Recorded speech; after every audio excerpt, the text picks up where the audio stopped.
to speak, okay? Take it away. All right. My name is Jonathan Gardner. I am 18 years old. I live in East Bridgewater, Massachusetts. I like video games, anime, and wrestling. My vision is to help others. I happen to have autism and cancer. I've been using supported decision-making to help me fight cancer and also for my mental health. My supports are my mom, dad, my brother Eric, and Mrs. Clifford.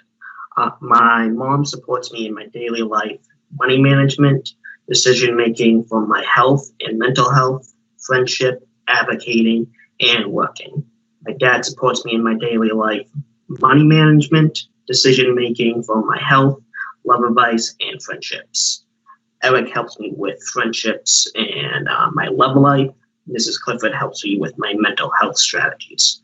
Fighting cancer has been one of the hardest journeys of my life, and I've been through a lot of hard journeys already.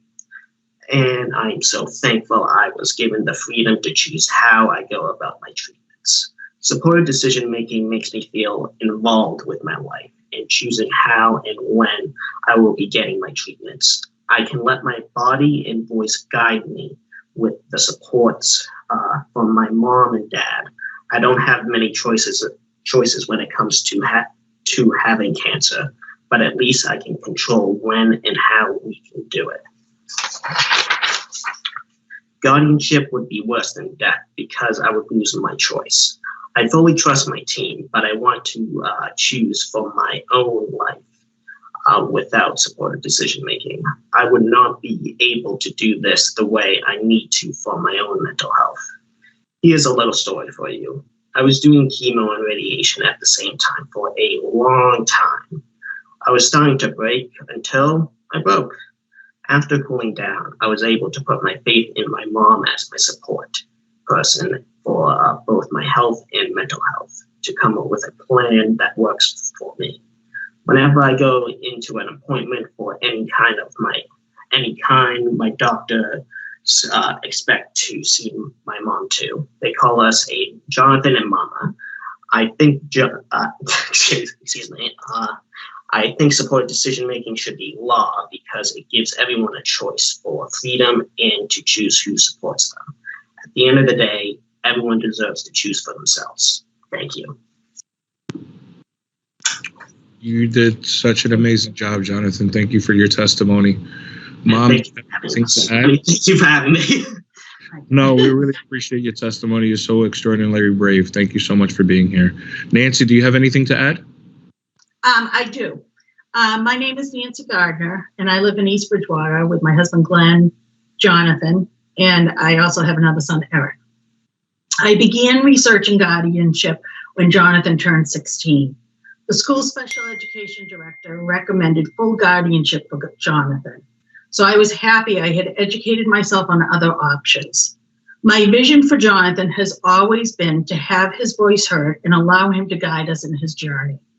Jonathan calls me his safe person, and I take that very, very seriously. So together, we decided to do supportive decision-making instead of guardianship. When Jonathan got cancer, thanks to supportive decision-making, I was able to help him understand his options. When he was unsure if he wanted to continue with treatment, I worked with his team to come up with a new plan that he liked. Jonathan then decided to continue with his treatment. When we started treatment, no one seemed to know about supported decision-making. I had to explain that I was not just the parent. I was a support person, and both my husband and I were support people. Therefore, Jonathan needed us both with him to go for treatment. There was pushback at the beginning. I had my forms with me, even though I don't think anyone knew what they were. But once I told them that I could contact my friend at the Disability Law Center that could tell them about supported decision-making, they seemed fine with both my husband and I supporting Jonathan. Once they got to know us, this was no longer a problem. COVID did make things harder.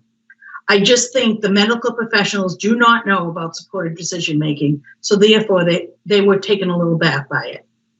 If there was a supported decision-making law in Massachusetts, this would not have been so hard, and more families might be willing to try supported decision-making because they would be assured that the agreement would be respected. One way that supported decision-making has supported Jonathan was when we first began working with his oncologist. Jonathan said he wanted to leave the room while the doctor was talking. He told his team, "My mom will break down the information for me." The oncologist explained to me, then Jonathan came back in, and with the oncologist there to guide me, I was able to break it down for Jonathan to help him process all the information. I think supported decision-making should be law so more people can use it. Families won't have to fight like we had to explain what supported decision-making is to so many healthcare providers. It will just be understood and accepted. We would be able to say, here is the law that says I am allowed to be Jonathan's supporter, and I can be with him to provide the support he wants. Cancer was hard enough to deal with. Families shouldn't have to fight to get the support they need. Thank you very much. Thank you for your testimony. Malia, you have the floor, if I said that correctly.